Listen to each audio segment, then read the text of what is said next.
ಫೋಟೋದಲ್ಲಿ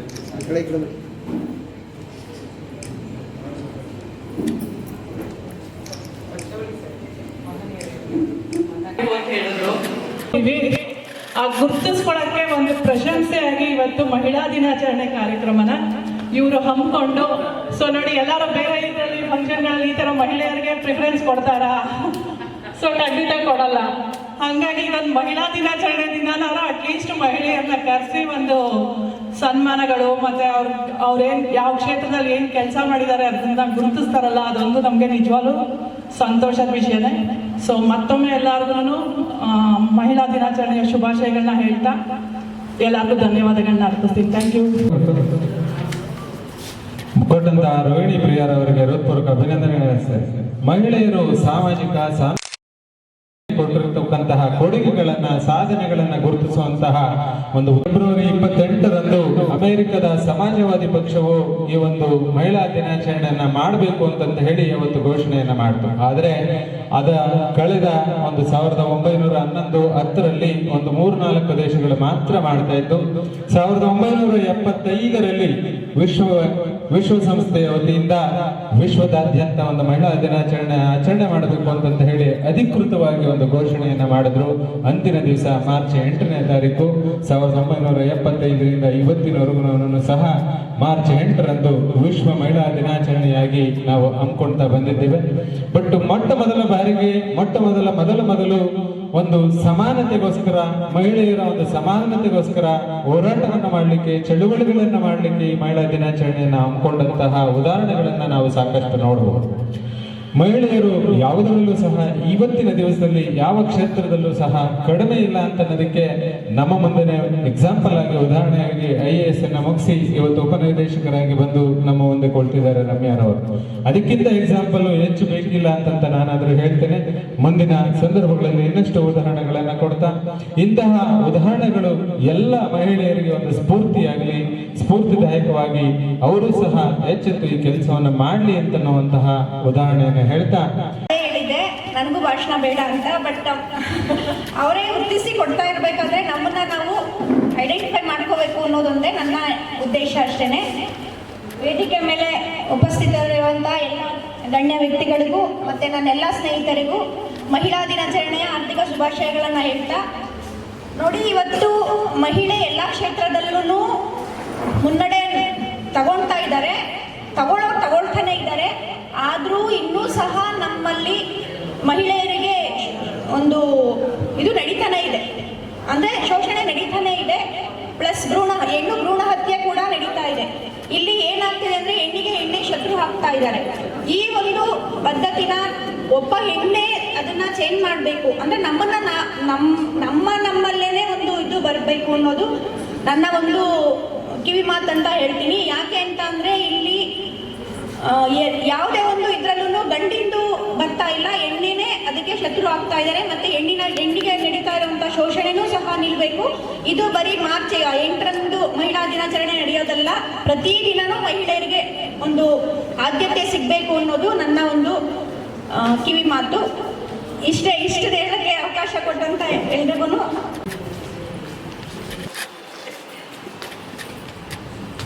ದಯವಿಟ್ಟು ಕ್ಷಮಿಸಬೇಕು, ಪ್ರೋಟೋಕಾಲಲ್ಲಿ ಇರಲಿಲ್ಲ. ಹಾಗಾಗ್ಬಿಟ್ಟು ನಮ್ಮ ಸರ್ ಅದು ಆ ಥರ ಇದು ಮಾಡೋಕ್ಕಾಗಲ್ಲ. ಹಾಗಾಗ್ಬಿಟ್ಟು ನಾನು ಅವರು ಹಿರಿಯರು ಅಂತ ಹೇಳ್ಬಿಟ್ಟು ಆದ್ಯತೆ ಮೇರೆಗೆ ನಾನು ನಿಮ್ಮೆಲ್ಲರ ಪರವಾನಿಗೆ ನಾನು ಅವ್ರಿಗೆ ವೇದಿಕೆ ಮೇಲೆ ಕರೆದಿದ್ದೀನಿ. ಮತ್ತೊಮ್ಮೆ ಸಾರಿ ಅಂತ ಹೇಳ್ತಾ, ಈ ಒಂದು ಕಾರ್ಯಕ್ರಮ ನಿಜಕ್ಕೂ ನಾವು ಹೆಮ್ಮೆ ಪಡಬೇಕು. ಯಾಕೆ ಅಂತ ಅಂದರೆ ಈ ಒಂದು ಕಾರ್ಯಕ್ರಮ ನಮ್ಮ ಉಪನಿರ್ದೇಶಕರಾದಂಥ DD ಮೇಡಮ್ ಅವರು, ರಮ್ಯಾ ಅವರು, ಮತ್ತು ನಮ್ಮ ಡಾಕ್ಟರ್ ಮಂಜುನಾಥ್ ಸರ್ ಅವರು, ಇವರ ಒಂದು ಆದ್ಯತೆಯಲ್ಲಿ ನಾವು ಇವರ ಒಂದು ಇದರಲ್ಲಿ ನಾವು ಈ ಒಂದು ಕಾರ್ಯಕ್ರಮನ ಸುಮಾರು ವರ್ಷ ನಾವು ಮಾಡ್ಕೊಂಡು ಬರ್ತಾ ಇದ್ದೀವಿ.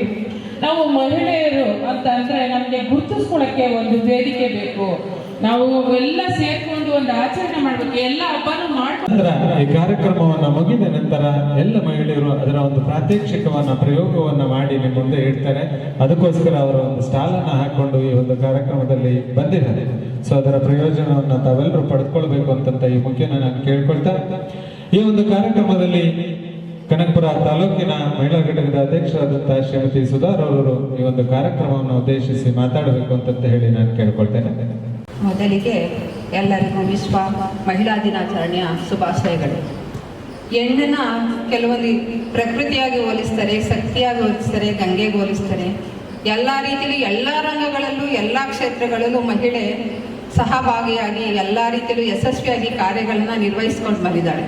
ಮನೆ ಹಾಳೋದ್ರಿಂದ ಹಿಡಿದು ದೇಶ ಹಾಳೋವರೆಗೂ ಕೂಡ ಹೆಣ್ಣು ಸತತವಾಗಿ ತನ್ನ ಪ್ರಯತ್ನವನ್ನ ನಿರ್ವಹಿಸ್ಕೊಂಡು ಬಂದಿದ್ದಾಳೆ. ಎಲ್ಲ ಕ್ಷೇತ್ರದಲ್ಲೂ ಉನ್ನತವಾದ ಸ್ಥಾನವನ್ನ ಪಡ್ಕೊಂಡಿದ್ದಾಳೆ. ನಾವು ನಮ್ಮನೇಲಿ ಕೂಡ ಯಾರ ಅಕ್ಕ ಆಗಿರ್ತಾರೆ, ತಂಗಿ ಆಗಿರ್ತಾರೆ, ಸಹೋದರಿ ಆಗಿರ್ತಾರೆ, ನಾವು ಮೊದಲು ಹೆಣ್ಣಿಗೆ ಗೌರವ ಕೊಟ್ಟು ಬೇರೆಯವ್ರು ಕೊಡಲಿಲ್ಲ ಅನ್ನೋದಕ್ಕಿಂತ ಮುಂಚಿತವಾಗಿ ನಮ್ಮನೇಲಿ ನಾವು ಹೆಣ್ಣು ಗೌರವ ಕೊಟ್ಟಾಗೆ ಪ್ರತಿಯೊಬ್ಬರು ನೋಡಿದವರು ಕೂಡ ನಮ್ಗೆ ಗೌರವ ಕೊಡುತ್ತಾರೆ. ಆಗಿರೋದ್ರಿಂದ ನಾವು ಮೊದಲಿಗೆ ಹೆಣ್ಣಿಗೆ ಹೆಣ್ಣು ಗೌರವ ಕೊಡೋದನ್ನ ನಾವು ಕಲ್ತ್ಕೊಂಡು ಮತ್ತೆ ಎಲ್ಲ ಅವಳು ಏನೇ ಒಂದು ಸಾಧನೆಗೆ ನಾವೇ ನಿಲ್ಲಿಸೋಳು. ಮೊದಲೆಲ್ಲ ಹೆಣ್ಣನ್ನ ಹಬಲೆ ಅಂತ ಇದ್ರು, ಅವಳು ಮನೆಗೆ ಎಲ್ಲರೂ ಹೆಣ್ಣನ್ನ ಗೌರವಿಸ್ಬೇಕು. ನಾವು ಗೌರವಿಸಿದ್ರೆ ಬೇರೆಯವ್ರು ತೋರಿಸ್ತಾರೆ. ಅತ್ತೆ ಆಗಿರ್ತಾಳೆ ಸೊಸೆ ಗೌರವ ಕೊಡ್ಬೇಕು, ತಾಯಿ ಆಗಿರ್ತಾಳೆ ಮಗಳು ಗೌರವ ಕೊಡ್ಬೇಕು, ಮಗಳಾಗಿರ್ತಾಳೆ ತಾಯಿ ಗೌರವ ಕೊಟ್ಟು, ಸಹೋದರಿ ಆಗಿರ್ತಾಳೆ. ಒಂದೊಂದು ಕ್ಷೇತ್ರಗಳಲ್ಲೂ ಸಹಭಾಗಿತ್ವವಾಗಿ ಸಹಚಾರಣೆಯಾಗಿ ಎಲ್ಲಾ ರೀತಿಯಲ್ಲೂ ನಡ್ಸ್ಕೊ ಬಂದಿರೋ ಹೆಣ್ಣಿಗೆ ನಾವೇ ನಿಲ್ಲಿಸ್ಕೊಂಡು ಹೋದ್ರೆ ಏನು ಪ್ರಯೋಜನ ಆಗಿರೋದಿಲ್ಲ. ಅದರಿಂದ ಹೆಣ್ಣಿಗೆ ನಾವು ಗೌರವ ಕೊಟ್ಟು ಆಮೇಲೆ ಮೊದಲು ಬೇರೆಯವ್ರು ಕೊಡಿ ಅಂತ ಕೇಳ್ಕೊಳ್ಳೋದ್ರಲ್ಲಿ ಒಂದು ಅರ್ಥ ಇರುತ್ತೆ. ಅಂತ ಹೆಣ್ಣಿಗೆ ನಾವು ಮೊದಲು ನಮನನ್ನ ಸಲ್ಲಿಸ್ತಾ ಇದ್ದೀವಿ. ಮತ್ತೆ ಎಲ್ಲ ಯಾವುದೇ ಒಂದು ಸರ್ಕಾರಿ ಆಚರಣೆ ಅವಳು ಏನು ಬರೋದಿಲ್ಲ ಅಂತ ಒಂದು ಈಜೋದ್ರಿಂದ ಹಿಡಿದು ವಿಮಾನ ಹಾರಿಸೋದ್ರಿಂದ ಹಿಡಿದು ಬಸ್ಸು ಎಲ್ಲ ಕ್ಷೇತ್ರಗಳಲ್ಲೂ ನಾನು ಮಾಡ್ತೀನಿ ಅನ್ನೋ ಒಂದು ಅವಳ ಒಂದು ಬೆಂಬಲಕ್ಕೆ ನಾವು ನಿಂತ್ಕೊಂಡಾಗ ಮಾತ್ರನೇ ಹೆಣ್ಣಿಗೆ ನಾವು ಸಹಕಾರ ಕೊಟ್ಟಾಗೇನೆ ಅವಳು ಮುಂದೆ ಸಾಧನೆ ಮಾಡೋದಕ್ಕೆ ಅವಕಾಶ ಸಿಗುತ್ತೆ. ಅದಕ್ಕೆ ನಾವೆಲ್ಲ ಕೂಡ ಹೆಣ್ಣಿನ ಮೊದಲು ಗೌರವಿಸೋಣ, ನಮಗೆ ನಾವೇ ಗೌರವ ಕೊಟ್ಕೊಳ್ಳೋಣ ಅಂತ ಹೇಳಿ ಈ ವಿಚಾರದಲ್ಲಿ ನನಗೆ ಈ ಸಮಯದಲ್ಲಿ ನನಗೆ ಈ ಮಾತಾಡೋಕ್ಕೆ ಅವಕಾಶ ಕೊಟ್ಟ ಎಲ್ಲರಿಗೂ ಧನ್ಯವಾದಗಳನ್ನ ತಿಳಿಸಿ ನನ್ನ ಮಾತನ್ನ ಮುಗಿಸ್ತೀನಿ. ಈ ಕಾರ್ಯಕ್ರಮವನ್ನು ಆಯೋಜನೆ ಮಾಡಿರ್ತಕ್ಕಂತಹ ಡಾಕ್ಟರ್ KS ಮಂಜುನಾಥ್ ಅವರು ಈ ಕಾರ್ಯಕ್ರಮವನ್ನು ಉದ್ದೇಶಿಸಿ ಮಾತಾಡೋದು, ಅದು ಅಧ್ಯಕ್ಷರ ಭಾಷಣ ಕೊನೆಗೆ. ಎಲ್ಲರಿಗೂ ನಮಸ್ಕಾರ. ವಿಶ್ವ ಮಹಿಳಾ ದಿನಾಚರಣೆಯ ಶುಭಾಶಯಗಳು. ವೇದಿಕೆ ಮೇಲೆ ಆಸೀನರಾಗಿರ್ತಕ್ಕಂಥ ಎಲ್ಲ ಗಣ್ಯ ವ್ಯಕ್ತಿಗಳಿಗೆ ಹಾಗೂ ನನ್ನ ಮುಂದೆ ಇರುವಂಥ ನನ್ನ ಸಹೋದ್ಯೋಗಿಗಳಿಗೆ ಮತ್ತು ಆರೋಗ್ಯ ಇಲಾಖೆಯಿಂದ ಬಂದಂಥ ಆಶಾ ಮತ್ತು ಸ್ಟೂಡೆಂಟ್ಸ್ ಎಲ್ಲರಿಗೂ ನನ್ನ ನಮಸ್ಕಾರಗಳು. ಪ್ರತಿ ವರ್ಷ ಮಾರ್ಚ್ 8 ವಿಶ್ವ ಮಹಿಳಾ ದಿನಾಚರಣೆ ಎಂದು ಆಚರಣೆ ಮಾಡ್ತಾರೆ. ವಿಶ್ವ ಮಹಿಳಾ ದಿನಾಚರಣೆನ 8ನೇ ತಾರೀಕು ಅಷ್ಟೇ ನಾವು ಆಚರಣೆ ಮಾಡಿ ಅವತ್ತಷ್ಟೇ ನೆನಪು ಮಾಡೋಣ. ಪ್ರತಿದಿನ ಪ್ರತಿ ಕ್ಷಣ ನಾವು ನೆನೆಸ್ಕೋಬೇಕು. ನಾನು ಮಹಿಳಾ ಇಲಾಖೆಯಲ್ಲಿ ಕೆಲಸ ಮಾಡೋಕ್ಕೆ ಇಷ್ಟಪಟ್ಟು ನನಗೆ ಇಷ್ಟವಾದಂಥ ಕೆಲಸ ಸಿಕ್ಕಿದ್ದ 20 ವರ್ಷ ಸರ್ವೀಸಲ್ಲಿ ನಾನು ಪ್ರತಿ ಕ್ಷಣನೂ ಎಂಜಾಯ್ ಮಾಡಿ ಖುಷಿಯಿಂದ ಕೆಲಸ ಮಾಡ್ತಾಯಿದ್ದೀನಿ. ಯಾವುದೇ ಒಂದು ನಾನು 2-3 ಜಿಲ್ಲೆ 4-5 ತಾಲೂಕಲ್ಲಿ ಕೆಲಸ ಮಾಡಿದ್ದೀನಿ. ಯಾವತ್ತೂ ನನ್ನನ್ನು ವಾಪಸ್ ಬಾಮ್ಮ ಏನು ಬಿಟ್ಟೋಗಿದೆಯಾ ಏನು ಸಮಸ್ಯೆ ಅಂತ ನನಗೆ ಯಾರೂ ಕರೆದಿಲ್ಲ. ಆ ಥರ ಕೆಲಸ ಮಾಡಿ ಕನಕಪುರನ ನಾನೇ ಇಷ್ಟಪಟ್ಟು ಬಂದೆ. ಇಲ್ಲಿ ಸ್ವಲ್ಪ ಕಷ್ಟ ಆಗ್ತಾ ಇತ್ತು, ಯಾರು ಸ್ಟಾಫ್ ಇಲ್ದಲೇ ತುಂಬ ಕೆಲಸ. ಆದರೂ ನಾನು ಶಕ್ತಿ ಮೀರಿ ಮಾಡ್ತಾ ಇದ್ದೀನಿ. ನಾನು ಜಿಗಣಿಯಿಂದ ಬರೋದು. ಜಿಗಣಿ ಹತ್ರ ಒಂದು ಹಳ್ಳಿ ಲೇಔಟು, ಅಲ್ಲಿ ಬಸ್ ಇಲ್ಲ, 4 ಕಿಲೋಮೀಟ್ರ್ ಒಳಗಡೆ ಹೋಗಬೇಕು. ನಾನು 6 ಗಂಟೆಗೆ ಮನೆಗೆ ಬಿಟ್ಟರೆ ಸಂಜೆ 7 ಗಂಟೆಗೆ ಮನೆಗೆ ಹೋಗೋದು. ಒಬ್ಬಳೇ ಮಗಳು ಕಾಲೇಜಿಗೆ ಹೋಗ್ತಾಳೆ. ಇಷ್ಟಪಟ್ಟು ಹೆಣ್ಮಕ್ಳು ಮಗಳು ಬೇಕಂತ ಒಬ್ಬಳು ಮಗಳು ಹುಟ್ಟಿದಾಳೆ, ಒಳ್ಳೆ ಮಗಳು. ಅವಳನ್ನ ಪಾಪ ನೋಡ್ಕೊಳ್ಳೋಕ್ಕೆ ನನಗೆ ಆಗ್ತಾ ಇಲ್ಲ ಈ ಕೆಲಸ ಇರೋದ್ರಿಂದ. ಅವತ್ತಿನಿಂದ ಅವಳ ಜೊತೆಗೆ ನನ್ನ ಜೊತೆಗೆ ಅವಳು ಕಷ್ಟಪಡ್ತಾ ಇದ್ದಾಳೆ. ಆದರೆ ಒಳ್ಳೆ ಎಜುಕೇಷನ್ CB ಇದು ಎಲ್ಲ ಇದು ಸೈಕಾಲಜಿ ಕೊಡಿಸಿದ್ದೀನಿ. ಇಷ್ಟಪಟ್ಟೆ, ನನಗೆ ತುಂಬ ಇಷ್ಟ ಸಬ್ಜೆಕ್ಟು. ಮನೆ ಹತ್ರನೇ ಹೋಗ್ತಾಳೆ, ಅವಳಿಗೆ ತೊಂದರೆ ಆಗಬಾರ್ದು ಅಂತ ಮನೆ ಹತ್ರ ಹೋಗಿ ಮನೆ ಹತ್ರ ಬರ್ತಾಳೆ. ನಮ್ಮ ಇಲಾಖೆಯಲ್ಲಿ ಪ್ರತಿಯೊಂದೂ ಹೆಣ್ಮಕ್ಳಿಗೆ ಒಳ್ಳೊಳ್ಳೆ ಸ್ಕೀಮ್ ತಂದಿದೆ. ಮಹಿಳಾ ಭಾಗ್ಯಲಕ್ಷ್ಮಿ ಮತ್ತು ಮಾತೃವಂದನ, ಮಾತೃಪೂರ್ಣ, ಗರ್ಭಿಣಿಯರ ಆರೋಗ್ಯವಾಗಿರಲಿ ಚೆನ್ನಾಗಿರಲಿ ಅಂತ ಅವರಿಗೆ ಮಾತೃಪೂರ್ಣ ಅಂತ ಅಷ್ಟೆಲ್ಲ ಸರ್ಕಾರ ಮಾಡಿದರೆ ಹೆಣ್ಮಕ್ಳು ಬಂದು ಊಟನೇ ಮಾಡಲ್ಲ. ನಮ್ಮ ಹೆಣ್ಮಕ್ಳೇ ನಮಗೆ ಅರ್ಥ ಮಾಡ್ಕೊಳಲ್ಲ. ಮೊಟ್ಟೆ ಬಿಸಿ ಊಟ ಎಲ್ಲ ತಿನ್ನಲಿ, ಮನೇಲಿ ಅವರೇ ಮಾಡ್ಕೊಂಡು ಅವರೇ ತಿನ್ನೋಕ್ಕೆ ಅವ್ರಿಗೆ ಸೇರಲ್ಲ ಊಟ ಅನ್ನೋ ಒಂದು ಉದ್ದೇಶದಿಂದ ಏನೆಲ್ಲ 100 ಜನ ಕೂತು ಚರ್ಚೆ ಮಾಡಿ ಅದನ್ನು ಯೋಜನೆನ ಅನುಷ್ಠಾನ ಮಾಡಿದೆ. ಆದರೆ ಪಾಪ ನಮ್ಮ ಹೆಣ್ಮಕ್ಳು ಸುಳ್ಳು ಹೇಳಬೇಕು, ಬಾಕ್ಸಲ್ಲಿ ಕೊಟ್ಟು ಇಲ್ಲೇ ಬಂದು ಊಟ ಮಾಡಿದ್ರು ಅನ್ನೋ ಪರಿಸ್ಥಿತಿ ಬಂದಿದೆ. ಸಾಧನೆ ಆಗಿಲ್ಲ ಅಂತ ಹೆಡ್ ಆಫೀಸಿಂದ ಇದ್ದು ಉಪನಿರ್ದೇಶಕರು, DD ಆಫೀಸರು ಸುಮ್ಮನೆ ನನಗೂ ಟಾರ್ಚರು, ನಮ್ಮ ಹುಡುಗಿಯರಿಗೂ ಟಾರ್ಚರ್ ಕೊಡ್ತಾರೆ. ಯಾವ ಹೆಣ್ಮಕ್ಳು ಬಂದು ಕೈಕಾಲು ಹಿಡಿಯೋದು ಒಂದು ತಪ್ಪಿತ್ತೆ, ಬಂದು ಊಟ ಮಾಡಲ್ಲ. ನಮ್ಮ ಹೆಣ್ಮಕ್ಳು ನಮ್ಮ ಸರ್ಕಾರ ಏನು ತಂದಿದೆ ಅದನ್ನು ಸದುಪಯೋಗ ಪಡಿಸ್ಕೋಬೇಕು. ಗೃಹಲಕ್ಷ್ಮಿ ಯಾರೇ ಒಬ್ರು ಕನಕಪುರದಲ್ಲಿ ವಯಸ್ಸಾದಂಥವ್ರು ಬಂದಿರೋದು ನಾನು ಯಾವ ಆಫೀಸಲ್ಲೂ ನೋಡಲಿಲ್ಲ. ನನಗೆ ತುಂಬ ಖುಷಿ. ಏನು ಗೊತ್ತಾ, ಯಾವುದೋ ಒಂದು ಜನಸ್ಪಂದನಕ್ಕೆ ಹೋದ್ರು ತುಂಬ ವಯಸ್ಸಾದವರು ಇರ್ತಾರೆ. ವಯಸ್ಸಾದವರು ಇದ್ದಾರೆ ಅಂದರೆ ಅದು ಪುಣ್ಯದ ನಾಡು ಅಂತ ಅರ್ಥ. ಎಲ್ಲೂ ಅಷ್ಟು ವಯಸ್ಸಾದವರು ಸಾಮಾನ್ಯ ಕಾಣಿಸ್ಕೊಳ್ಳಲ್ಲ.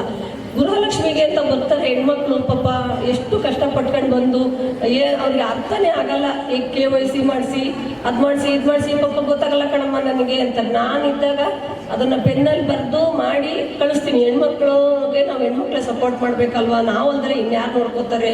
ಅಜ್ಜಿದಿದ್ರು ಎಷ್ಟು ದೂರದಿಂದ ಬಂದರೆ ಅಂತ ಹಂಗೂ ಹೇಳ್ತೀನಿ, ಅಜ್ಜಿ ನಿಮ್ಮ ಮೊಮ್ಮಕ್ಳಿದ್ರೆ ಕರ್ಕೊಂಬ, ನಿಮ್ಮ ಮನೇಲಿ ಯಾರು ಇದ್ರು ಕರ್ಕೊಂಡು ಬಾ. ಇಲ್ಲಿ ನಾನಿದ್ದಾಗ ಸರಿ, ನಾನು ಇಲ್ಲದೆ ಇದ್ದಾಗೆಲ್ಲ ನಿಮ್ಗೆ ಯಾರು ಹೇಳ್ತಾರೆ, ಬ್ಯಾಂಕವ್ರು ಯಾರು ನಿಮ್ಗೆ ಸ್ಪಂದಿಸಲ್ಲ ಅಂತ. ಆಗ ನಾನು ಕೈಲಾದ ಮಟ್ಟಿಗೆ ನಾನು ಅದನ್ನೆಲ್ಲ ಮಾಡಿ ನಿಭಾಯಿಸ್ತಾ ಇದ್ದೀನಿ.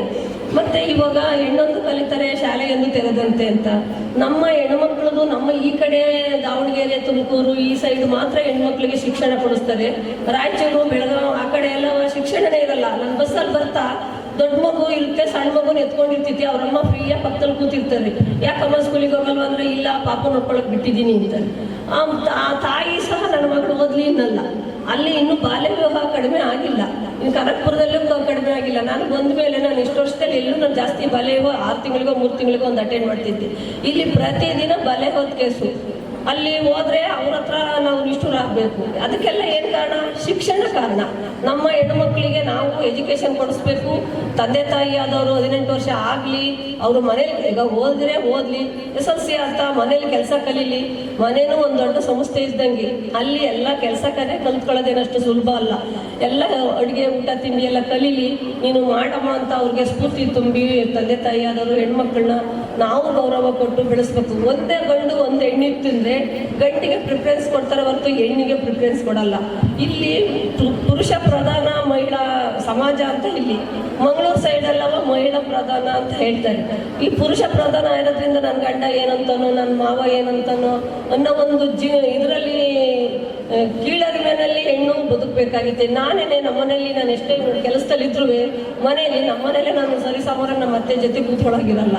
ಅವ್ರಿಗೆ ಹೇಳಿದ್ರು ಅದು ಅರ್ಥ ಆಗಲ್ಲ. ಎಷ್ಟು ಜನ ಬಂದು ಹೇಳಿದ್ರು ಅರ್ಥ ಆಗಲ್ಲ. ಗಿವೇಲಿ ಕೂತ್ಬಿಟ್ಟವಳೆ ತಟ್ಟಕ್ಕಂತ ಕೆಳಗೆ ಕೂತ್ಕೊಂತಾರೆ ನಮ್ಮ ಅತ್ತೆ. ಅಯ್ಯೋ ಅಂತ ಯಾವಾಗ ಕೂತ್ಕೊಳ್ಳೋ ಮನೇನ ಮೇಲೆ ಅಂತ ನಾವು ಸೈಡಿಗೆ ಕೂತ್ಕೊಂತೀವಿ. ಹಿಂಗೆ ನಮ್ಮನೆ ಒಳಗೆ ಇಲ್ಲ, ನಾವು ಎಲ್ಲರಿಗೂ ಬುದ್ಧಿ ಹೇಳ್ತೀವಿ, ನಮ್ಮನೇಲೆ ನಾವು ಸರಿ ಮಾಡ್ಕೊಳಕ್ಕಾಗಲ್ಲ. ಯಾಕೆಂದರೆ ಈಗ ನಮ್ಮ ಯಜಮಾನ್ರ ಮುಖ ನೋಡಿಕೊಂಡು ಅವರು ಬೇಜಾರಾಗಬಾರ್ದು ಅನ್ನೋ ಒಂದು ದೃಷ್ಟಿಯಿಂದ ನಾವು ಎಲ್ಲದನ್ನೂ ಸುಧಾರಿಸ್ಕೊಂಡು ಹೋಗ್ಬೇಕು. ಹೆಣ್ಣಿಗೆ ತಾಳ್ಮೆ ಜಾಸ್ತಿ, ಹಂಗಾಗಿ ಎಲ್ಲದನ್ನೂ ಮಾಡ್ತಾರೆ.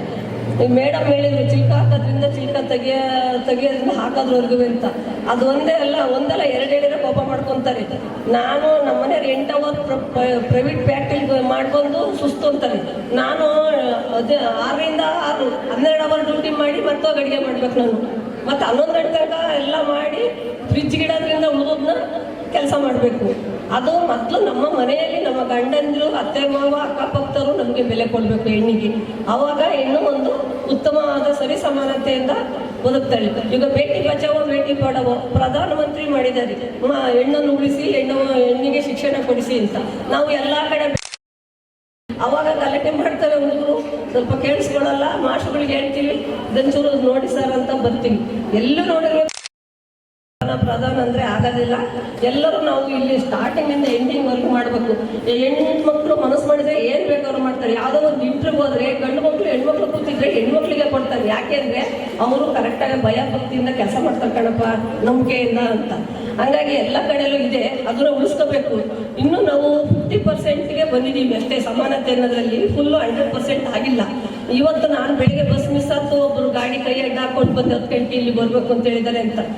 ಆ ಯಪ್ಪನ ಜೊತೆಲಿ ಬರೋದು ಯಾಗ ಮಾಡ್ದಂಗೆ ಆಯಿತು ನನಗೆ. ಏನಪ್ಪ ದೇವ್ರೆ ಅಂದರೆ ಗಾಡಿ ಯಾವ ಮಾಡಲಿಲ್ಲ ಅಂದರೆ ಸ್ಲೋ ಮಾಡಿಬಿಡೋದು. ಯಪ್ಪ ನನಗೆ ಭಯ ಅಂದರೆ ಭಯ. ಯಾಕೆ ಸರ್ ಸ್ಲೋ ಮಾಡಿದ್ರಿ ಅಂತ ಕೇಳಿಕೊಂಡು ಫೋನಲ್ಲಿ ಮಾತಾಡ್ಕೊಂಡೆ ಕಗ್ಲಿಪುರ ತನಕ ಬಂದೆ. ಅವರು ಹೆಣ್ಮಕ್ಳು ನಮ್ಮನೆ ಹೆಣ್ಮಕ್ಳು ಅನ್ನೋ ಥರ ಪ್ರತಿಯೊಬ್ಬರು ಟ್ರೀಟ್ ಮಾಡಬೇಕು, ಅವಾಗ ಸರಿ ಹೋಗ್ತಿತ್ತು. ಬರೀ ಭಾಷಣ ಇದನ್ನು ಮಾಡಿದರೆ ಮಹಿಳಾ ದಿನಾಚರಣೆಗಳು ಆಗಲ್ಲ. ಮಹಿಳಾ ದಿನಾಚರಣೆ ನಮ್ಮ ಮಹಿಳೆಯರು ಫಸ್ಟು ಇದಕ್ಕೆ ಒತ್ತು ಕೊಡಬೇಕು. ನಮಗೆ ಒಂದು ಟೀಚರ್ ಕೆಲಸ ಕೊಟ್ಟಿದ್ದಾರೆ ಅಂಗನವಾಡಿದ, ನಮಗೆ ಒಂದು ಆಶಾ ಕಾರ್ಯಕರ್ತ ಕೆಲಸ ಕೊಟ್ಟಿದ್ದಾರೆ, ನನಗೆ ಒಂದು AC ಡಿಪೋ ಕೆಲಸ ಕೊಟ್ಟಿದ್ದಾರೆ, ಅದು ಮಹಿಳೆಯದು. ನಾನು ಭಾಗ್ಯಲಕ್ಷ್ಮಿ ಅವ್ರು ಬಂದರು, ಅವ್ರಿಗೆ ಬೇಜಾರು ಮಾಡಬಾರ್ದು. ಏನು ನಮಗೆ 60 ವರ್ಷ ಆಗೋ ತನಕ ಅಷ್ಟೇ ನಮಗೆ ಕೆಲಸ ಇರುತ್ತೆ. 60 ವರ್ಷ ಆದಮೇಲೆ ನಮ್ಮನ್ನು ಯಾರೂ ಕರೆಯೋದಿಲ್ಲ. ಇದು ಒಂದು ಸೇವೆ ಅಂತ ತಿಳ್ಕೊಂಡು ನಾನು ಮತ್ತೆ ಸೂಪರ್ಟೆಂಟ್ ಆಗಿ ಇದರಲ್ಲಿ ತುಮಕೂರಲ್ಲಿ ನಾನು ಬಾಲಕಿಯರ ಬಾಲಮಂದಿರದಲ್ಲಿ ನನಗೆ ಗೊತ್ತಿಲ್ಲ ಸರ್ ಅಂದ್ರೆ ನಮ್ಮ DD ಇಲ್ಲಮ್ಮ, ನಿಮಗೆ ಹಂಗೆ ಒಬ್ಬಳೆ ಮಕ್ಕಳಿದ್ದಾರೆ, ಹಂಗೆ 30 ಮಕ್ಕಳಿದ್ದಾರೆ, ಅವ್ರು ಅಷ್ಟೇ ನೋಡ್ಕೊಳ್ಳೋದು. ಅವ್ರ ಪಾಡ್ಗೆ ಅವ್ರು ಹೋಗ್ತಾರೆ, ಅವ್ರ ಪಾಡ್ಗೆ ಅವ್ರು ಬರ್ತಾರೆ, ಹೋಗಮ್ಮ ಅಂತ ಕಳಿಸ್ಬಿಟ್ರು. ಅಲ್ಲಿ ಹೋದ್ರೆ ನರಕ, ಒಂದೊಂದು ಥರ ವಿಚಿತ್ರವಾದ ಹುಡುಗಿಯರು. ಅಲ್ಲಿ 6 ತಿಂಗಳು ಕೆಲಸ ಮಾಡಿ ಬಂದಿದ್ದೀನಿ. ಇವತ್ತು ನಮ್ಮ ಸರ್ ಹೇಳ್ತಾರೆ, ನಿನ್ನ ಥರ ಯಾರೂ ಮಾಡಲಿಲ್ಲಮ್ಮ, ನೀನು ಇರೋ ಸೇವೆನೆಲ್ಲ ಅವ್ರಿಗೆ ಒಪ್ಪಿಸ್ಬಿಟ್ಟೆ, ಮನೆಗೆ ಬಾ. ಮನೆಗೆ ಹೋಗ್ತಾ ಇರಲಿಲ್ಲ ನನ್ನ ಮಗಳು, ಬಿಗಾಗ್ತೀರಮ್ಮ ನೀನು ಬರಲಿಲ್ರಿ ಅನ್ನೋಳು. ಏನಮ್ಮ ಅಲ್ಲೇ ನೋಡ್ಕೊಂಡು ಕುತ್ಕೊಂಡ್ಬಿಡ್ತೀಯ ಹುಡುಗರನ್ನ ಅಂತ. ಅವರೆಲ್ಲ ಕತೆ ವ್ಯತೆ ಹಿಂದಿಂದು ಬ್ಯಾಕ್ಗ್ರೌಂಡ್ ಎಲ್ಲ ಕೇಳ್ತಾ ಇದ್ರೆ ನನಗೆ ತುಂಬ ನೋವಾಗೋದು. ಪಾಪ ಇವಾಗ ಎಷ್ಟೋ ಹೆಣ್ಮಕ್ಳು 18 ವರ್ಷ ಆಗಿ ಮದುವೆ ಮಾಡಿಕೊಂಡು ಇಲ್ಲೇ ಕಗ್ಲಿಪುರ ಲಕ್ಷ್ಮೀಪುರದಲ್ಲೆಲ್ಲ ಇದ್ದಾರೆ ನಮ್ಮ ಹುಡುಗಿಯವರು, ತುಂಬ ಚೆನ್ನಾಗಿ ಸಂಸಾರ ಮಾಡ್ತಾ ಇದ್ದಾರೆ. ಅವ್ರಿಗೆಲ್ಲವ ಗೈಡ್ ಮಾಡಬೇಕು. ನೀನು ಯಾಕೆ ಇಲ್ಲಿಗೆ ಬಂದೆ, ತಂದೆ ತಾಯಿ ಯಾಕೆ ನೀನು ಇಷ್ಟಪಡಲ್ಲ, ನೀನು ಇಂಥ ಕೆಲಸ ಮಾಡಬಾರ್ದು. ಅವ್ರಿಗೆ ಒಂದು 5 ನಿಮಿಷ ನಾವು ಒತ್ತು ಕೊಟ್ಟು ಅವ್ರಿಗೆ ಪ್ರೀತಿ ವಿಶ್ವಾಸದಿಂದ ಹೇಳಿ ಅವ್ರ ಕಷ್ಟನ ಅರ್ಥ ಮಾಡ್ಕೊಂಡ್ರೆ ಅವ್ರಿಗೂ ಸ್ವಲ್ಪ ತಪ್ಪು ಮಾಡಿರ್ತಾರೆ. ತಪ್ಪು ಮಾಡಿ ಆದಮೇಲೆ ಅವರು ಚೇಂಜ್ ಮಾಡ್ಕೊಳಕ್ಕೆ ಒಂದು ಅವಕಾಶ ಮಾಡಿಕೊಡ್ಬೇಕು. ನಮ್ಮ ಕಾರ್ಯಕರ್ತರಷ್ಟು ಇವಾಗ ನೋಡಿ ಎಷ್ಟು ಕೆಲಸ ಅಂದರೆ ಅಷ್ಟು ಒತ್ತಡ ಇದ್ದಾವೆ. ಎಲೆಕ್ಷನ್ ಕೆಲಸ ಮತ್ತು ಅಂಗನವಾಡಿ ಕೆಲಸ ಎಲ್ಲ ಮಾಡ್ತಾರೆ. ಅದೇ ಗಂಡು ಮಕ್ಕಳಿಗೆ ಇಷ್ಟು ಒತ್ತಡ ಇತ್ತು ಅಂದರೆ ಅವರು ಕೋಪ ಮಾಡ್ಕೊಂಡ್ಬಿಡ್ತಾರೆ. ನಾವು 2 ಕೆಲಸ ಮಾಡಲ್ಲ, ಒಂದೇ ಕೆಲಸ. ಅದೆಲ್ಲ ಅವ್ರಿಗೆ ಸ್ವಲ್ಪ ಸಿಟ್ಟು. ಯಾಕೆಂದರೆ ಅವ್ರಿಗೆ ದೇವ್ರು ಕೊಟ್ಟಂಥ ಗಿಫ್ಟು. ತಾಳ್ಮೆ ಕಮ್ಮಿ, ಹೆಣ್ಮಕ್ಳಿಗೆ ತಾಳ್ಮೆ ಜಾಸ್ತಿ. ಅದರಿಂದ ಯಾವುದೇ ಒಂದು ವಿಷಯದಲ್ಲಿ ಎಲ್ಲ ಕೆಲಸನೂ ಮಾಡ್ಕೊಂಡು ನಿಭಾಯಿಸ್ತಾರೆ. ಹೆಣ್ಮಕ್ಳು ಅಂದರೆ ಇಂದಿರಾ ಗಾಂಧಿ ಮತ್ತು ಎವರೆಸ್ಟ್ ಶಿಖರ ಏರಿದ್ದು ಫಸ್ಟು ಹೆಣ್ಮಗಳು. ಮತ್ತು ಬಸ್ಸಿನ ಡ್ರೈವರು, ಆಟೋ ಡ್ರೈವರು, ಕಂಡಕ್ಟ್ರು. ನಾನು ಓಡಾಡೋ ಬಸ್ಸಲ್ಲಿ ಜಿಗಣಿಗೆ ಒಬ್ಬರು ಕಂಡಕ್ಟರ್ ಇದ್ದಾರೆ. ಅವರು ಇಷ್ಟು ನಿಭಾಯಿಸ್ಕೊಂಡು ನೀಟಾಗಿ ಕರ್ಕೊಂಡು ಬರ್ತಾರೆ. ಎಲ್ಲ ಕ್ಷೇತ್ರದಲ್ಲಿ ಮಹಿಳೆಯರು ಉನ್ನತ ಸ್ಥಾನದಲ್ಲಿ ಸರ್ಕಾರನೂ ಒತ್ತು ಕೊಡ್ತಾ ಐತೆ. ಸಮಾಜದಲ್ಲಿ ಹೆಣ್ಮಕ್ಳನ್ನ ಮುಂದೆ ತರೋಕ್ಕೆ ತುಂಬ ಪ್ರಯತ್ನ ಮಾಡ್ತಾ ಇದ್ದಾರೆ. ಅದನ್ನು ಉಳಿಸ್ಕೊಂಡು ಬೆಳೆಸ್ಕೊಂಡು ಹೋಗಬೇಕು. ಏನೇ ನಮ್ಮ ಹೆಣ್ಮಕ್ಳಿಗೆ ಅಂತ ಮೀಸಲಾತಿ ಬಂದರೆ ಅದನ್ನು ಉಳಿಸೋ ಅಂತ ಮಿಷನಲ್ಲಿ ಇರಬೇಕು. ಯಾವುದೂ ನಾವು ಕಷ್ಟ ಅಂತ ತಗೋಬಾರ್ದು. ಪ್ರತಿಯೊಂದು ಈಸಿ ಇರಬೇಕು. ಮನೆಯಲ್ಲಿ ನಾವು 3 ಕೆಲಸ ಮಾಡ್ತೀವಿ ಅಂತ ಹೇಳ್ತೀನಿ, ಮಗಳದ್ದು ನೋಡ್ಕೊತೀನಿ, ಮನೆಗೆ ಅಡುಗೆದು ಮಾಡ್ತೀನಿ, ಡ್ಯೂಟಿನೂ ಮಾಡ್ತೀನಿ, ನಾನು 3 ಕೆಲಸ ಮಾಡ್ತೀನಿ ಅಂತ ಹೆಮ್ಮೆಯಿಂದ ಹೇಳ್ಕೊತೀನಿ. ದೇವರು ಆರೋಗ್ಯ ಆಯಸ್ಸು ಎಲ್ಲ ಕೊಟ್ಟಿರ್ತಾನೆ. ನಾವು ಚೆನ್ನಾಗಿ ಕೆಲಸ ಮಾಡೋರಿಗೆ ದೇವರು ಆರೋಗ್ಯ ಇಟ್ಟಿರ್ತಾನೆ. ಶುಗರ್ ಇಲ್ಲದೆ, BP ಇಲ್ದಲ್ಲಿ 20 ವರ್ಷ ಈ ರಿಸ್ಕಿಂದು ಇಲಾಖೆಯಲ್ಲಿ ಕೆಲಸ ಮಾಡಿದ್ದೀನಿ. ಅದೆಲ್ಲ ದೇವ್ರು ಕೊಟ್ಟ ಗಿಫ್ಟ್ ಅಂತ ತಿಳ್ಕೊಂಡು ನಾನು ಯಾವುದೇ ಸಮಸ್ಯೆನ ನಾನು ಆಗೋದೆಲ್ಲ ಒಳ್ಳೆಯದಕ್ಕೆ ಅಂತ ತಿಳ್ಕೊಂಡು ಇದುವರೆಗೂ ಕೆಲಸ ಮಾಡಿದ್ದೀನಿ. ನಾನಂತೂ ಹೆಣ್ಮಕ್ಳಿಗೆ ಸಪೋರ್ಟ್ ಮಾಡ್ತೀನಿ, ಎಲ್ಲದರಲ್ಲೂ ಮಾಡ್ತೀನಿ. ನಾನು ಬೆಳಗ್ಗೆ ಮನೆಯಿಂದ ಹೊರಟ್ರೆ ಮನೆಗೆ ಹೋಗೋ ತನಕ ಹೆಣ್ಮಕ್ಳದ್ದು ನೋಡ್ತಾ ಇರ್ತೀನಿ. ಪ್ರತಿನಿಧಿನ ಕಷ್ಟ ಸುಖ ಎಲ್ಲವ ನಾನು ಸ್ಪಂದಿಸ್ತೀನಿ. ಒಬ್ಬರಿಗೆ ಜಗಳ ಆಡ್ತಾ ಇದ್ದೆ, ಯಾಕಮ್ಮ ಜಗಳ ಆಡ್ತೀನಿ, ಅದು ನೋಡ್ಕೊಂಡು ನಿಂತಿರ್ತಾರೆ ಕೆಲವರೆಲ್ಲವ. ಆ ಮನೋಭಾವನೆ ಹೋಗಿ ಪ್ರತಿಯೊಬ್ಬರೂ ಹೆಣ್ಮಕ್ಳ ಮೇಲೂ ಸಮಾನತೆ ಅನ್ನೋದರ ಮನಸ್ಸಿನಲ್ಲಿ ಇಟ್ಕೊಂಡು ಎಲ್ಲ ಸಹಕಾರ ಕೊಡಬೇಕು. ಮುಂದೆನೂ ಈಗಲೂ ಕೊಡ್ತಾ ಇದ್ದೀರಿ. ಇಷ್ಟು ಮಾತಾಡೋಕ್ಕೆ ಅವಕಾಶ ಕೊಟ್ಟ ಎಲ್ಲರಿಗೂ ನಮಸ್ಕಾರ. ಮಹಿಳೆಯರು ಶಿವನ ಅನುಗ್ರಹಕ್ಕೆ, ಅವರ ಶಿವನ ಒಂದು ಆಶೀರ್ವಾದಕ್ಕೆ ಎಲ್ಲರೂ ಪಾತ್ರರಾಗಿರ್ತಾರೆ, ಯಾರೂ ಬರೋದಿಲ್ಲ ಅಂತೇಳಿ ನಾನು ನಮ್ಮ ಇಲಾಖೆಯಿಂದ ಕೇಳಿದಾಗ ಹಾಗೂ ಜಿಲ್ಲಾ ಗ್ರಾಹಕ ಮಾಹಿತಿ ಕೇಂದ್ರ ಮತ್ತು ಈ ಒಂದು ಆಹಾರ ಮತ್ತು ನಾಗರಿಕ ಮತ್ತು ಗ್ರಾಹಕರ ವ್ಯವಹಾರ ಇಲಾಖೆಯ ಉಪನಿರ್ದೇಶಕರಂತ ರಮ್ಯಾರವರೇ ಹಾಗೂ ಈ ವೇದಿಕೆಯಲ್ಲಿ ಉಪಸ್ಥಿತಕ್ಕಂಥ ಎಲ್ಲ ಗಣ್ಯರೇ, ಇಲ್ಲಿ ನಾನು ಒಂದು ಮುಖ್ಯವಾಗಿ ಹೇಳಬೇಕಂದ್ರೆ, ಇಂದು ಈ ಒಂದು ಕಾರ್ಯಕ್ರಮವನ್ನು ನಾನು ಮಾಡಬೇಕಾದಾಗ ಭಾಳ ಯೋಚನೆ ಮಾಡ್ತಾ ಇದ್ದೆ. ಈ ಕಾರ್ಯಕ್ರಮ ನಾವು ನಮ್ಮದೇ ಆದಂಥ ಸಂಸ್ಥೆಯಲ್ಲಿ ಮಾಡಿದಾಗ ಭಾಳ ದೂರ ಆಗುತ್ತೆ, ಎಲ್ಲರೂ ಈ ಬಿಸಿಲಲ್ಲಿ ಬರೋದಕ್ಕೆ ಭಾಳ ಕಷ್ಟ ಆಗುತ್ತೆ ಅಂತಕ್ಕಂಥ ಒಂದು ಯೋಚನೆ ಮಾಡಿದಾಗ ನಮ್ಮ ರೋಟರಿ ಸಂಸ್ಥೆಯಾದಂಥ ಮಾಜಿ ಅಧ್ಯಕ್ಷರಾದ ವಿಜಯ್ ಅವ್ರಿಗೆ ಭಾನುಪ್ರಕಾಶ್ ಅವ್ರಿಗೆ ಫೋನ್ ಮಾಡಿದೆ. ಅದಕ್ಕೆ ಯಾಕೆ ಸರ್ ಯೋಚನೆ ಮಾಡ್ತೀರಾ, ಹಿಂದೆನೂ ನಮ್ಮ ಸಂಸ್ಥೆಯಲ್ಲಿ ನೀವು ನಮ್ಮ ಕನ್ಸ್ಯೂಮರ್ ಇದರಿಂದ ನಾವು ಕಾರ್ಯಕ್ರಮಗಳನ್ನ ಇಲ್ಲಿ ಮಾಡಿದ್ದೀವಿ, ಈ ಸತಿನೂ ನಾವು ಕಾರ್ಯಕ್ರಮನ ಉತ್ತಮವಾದ ರೀತಿಯಲ್ಲಿ ಮಾಡೋಣ ಅಂತ ಹೇಳಿ ಈ ಒಂದು ಸಭಾಂಗಣವನ್ನು ಅವ್ರು ಕೊಟ್ಟಿದ್ದಾರೆ. ಅವ್ರಿಗೆ ನಾವು ಭಾಳ ಧನ್ಯವಾದಗಳನ್ನ ಹೇಳ್ತೀವಿ ಮೊದಲನೇದಾಗಿ. ಹಾಗೆ ಇದೊಂದೇ ಅಲ್ಲ ಕಾರ್ಯಕ್ರಮ, ನಮ್ಮ ಡಿಪಾರ್ಟ್ಮೆಂಟಿಂದ ಇನ್ನೊಂದು ಬಹಳ ಮುಖ್ಯವಾದ, ಪ್ರತಿ ವರ್ಷ ವಿಶ್ವ ಗ್ರಾಹಕರ ದಿನಾಚರಣೆ ಮಾಡ್ತಾ ಇದ್ದೀವಿ ಮಾರ್ಚ್ 15ರಂದು. ಇದೇ ಜಾಗದಲ್ಲಿ ಮಾಡ್ತೀವಿ. ಇಲ್ಲಿ ನೆರೆದಿರ್ತಕ್ಕಂಥ ಎಲ್ಲ ಮಹಿಳೆಯರು ಆಗಮಿಸಬೇಕಾಗಿ ಈ ಒಂದು ಸಂದರ್ಭದಲ್ಲಿ ಕೋರ್ಕೊಳ್ತೇನೆ. ನಮ್ಮ ಇಲಾಖೆ ಏನಪ್ಪ ಅಂದರೆ ಗ್ರಾಹಕರ ಬಗ್ಗೆ ಮಾಹಿತಿಯನ್ನು ನಾವು ಕೊಡ್ತಕ್ಕಂತಹ ಒಂದು ಅಂದರೆ DCEC ಅಂತಿದ್ದೀವಿ, ಡಿಸ್ಟ್ರಿಕ್ಟ್ ಕನ್ಸ್ಯೂಮರ್ ಇನ್ಫಾರ್ಮೇಷನ್ ಸೆಂಟರ್, ಹಾಗೂ ಜಿಲ್ಲಾ ಗ್ರಾಹಕ ರಕ್ಷಣಾ ಪರಿಷತ್ ಅಂತೇಳಿ 2 ಇದೆ. ಇದು under the food and civil supplies, government of Karnataka. ಈ ಒಂದು ಕಾರ್ಯಕ್ರಮವನ್ನು ನಾವು ಈ ಮಹಿಳಾ ದಿನಾಚರಣೆಯನ್ನು ಪ್ರತಿ ವರ್ಷ ನಡೆಸ್ಕೊಂಡು ಬರ್ತಾ ಇದ್ದೀವಿ. ಇದರಲ್ಲಿ ನಮ್ಮ ರಮ್ಯಾ ಮೇಡಮ್ ಅವರು ಇದು 2ನೇ ಕಾರ್ಯಕ್ರಮಕ್ಕೆ ಬಂದಿದ್ದಾರೆ. ಲಾಸ್ಟ್ ಇಯರ್ ಸಹಿತ ಬಂದಿದ್ರು. ಭಾಳ ಖುಷಿ ಪಟ್ಟರು ಅವರು. ಸರ್ ಭಾಳ ಚೆನ್ನಾಗಿ ಮಾಡ್ತಾ ಇದ್ದಾರೆ. ನಾನು ಒಂದು ವಿಚಾರ ಇಲ್ಲಿ ಹೇಳಬೇಕಂದ್ರೆ, ಇಡೀ ನಮ್ಮ ಕರ್ನಾಟಕದಲ್ಲಿ ನಮ್ಮ DCEC ಎಲ್ಲೂ ಈ ಕಾರ್ಯಕ್ರಮಗಳನ್ನ ಮಾಡ್ತಾ ಇಲ್ಲ ಅಂತಕ್ಕಂಥದ್ದು ಒಂದು ನನಗೆ ಹೆಮ್ಮೆ ವಿಚಾರ. ನಮ್ಮ ಉಪನಿರ್ದೇಶಕರು ಪ್ರೋತ್ಸಾಹ ನಮಗೆ ಭಾಳ ಚೆನ್ನಾಗಿದೆ. ಆದ್ದರಿಂದ ಎಲ್ಲ ಕಾರ್ಯಕ್ರಮಗಳನ್ನು ಇಲ್ಲಿ ನಾವು ಮಾಡ್ತೇವೆ. ಮತ್ತು ಇಲ್ಲೊಂದೇ ಅಲ್ಲ, ಇಡೀ ನನಗೆ ಜಿಲ್ಲೆ ಇರೋದ್ರಿಂದ ರಾಮನಗರ, ಚನ್ನಪಟ್ಟಣ, ಮಾಗಡಿ ಎಲ್ಲ ಕಡೆಯಲ್ಲೂ ಕಾರ್ಯಕ್ರಮ ಮಾಡ್ಕೊಂಡು ಬರ್ತಾ ಇದ್ದೀವಿ. ಹಾಗೆ ಈ ಒಂದು ವಿಶ್ವ ಮಹಿಳಾ ದಿನಾಚರಣೆಯನ್ನು ಮಾಡಬೇಕು ಅಂದಾಗ ಈ ಒಂದು ಕಾರ್ಯಕ್ರಮ ಹೇಗೆ ಏನು ರೂಪುರೇಷೆ ಮಾಡಬೇಕಾಗುತ್ತೆ, ಯಾರು ಕರಿಬೇಕು, ಹಾಗೆ CDP ಅವ್ರನ್ನ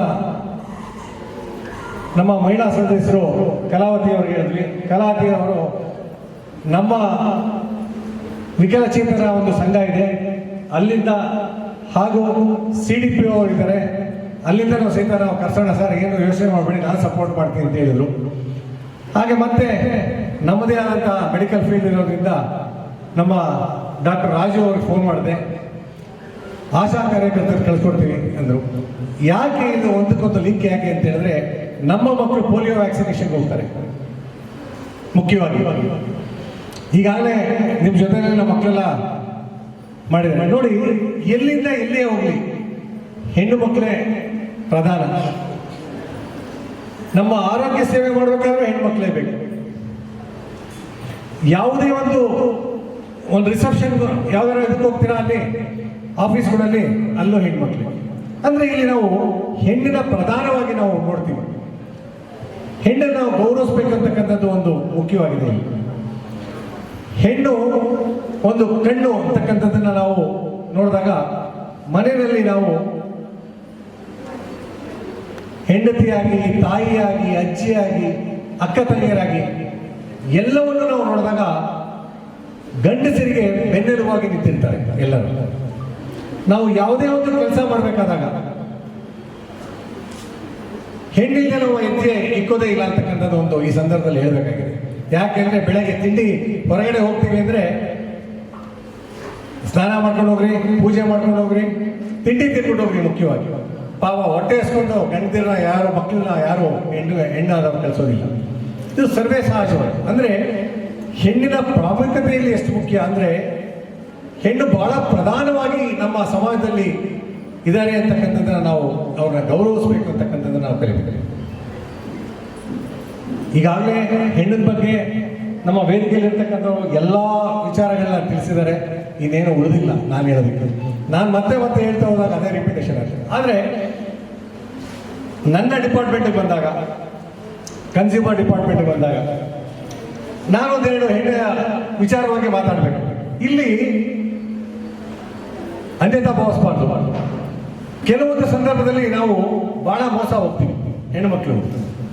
ಯಾಕೆ ಅಂದರೆ ನಾವು ಎಲ್ಲಿವರೆಗೆ ಮೋಸ ಹೋಗ್ತೀವೋ ಅಲ್ಲಿವರೆಗೂ ಮೋಸ ಮಾಡ್ತಕ್ಕಂಥ ಜನ ಇದ್ದೇ ಇರ್ತಾರೆ ಅಂತಕ್ಕಂಥದ್ದನ್ನ ನಾವು ಮುಖ್ಯವಾಗಿ ಯೋಚನೆ ಮಾಡಬೇಕು. ಅಂದರೆ ವಿದ್ಯಾವಂತರಾಗಿರ್ಬೇಕು. ವಿದ್ಯಾವಂತರೇ ಸಾರಲ್ಲ, ಬುದ್ಧಿವಂತರಾಗಿರ್ಬೇಕು.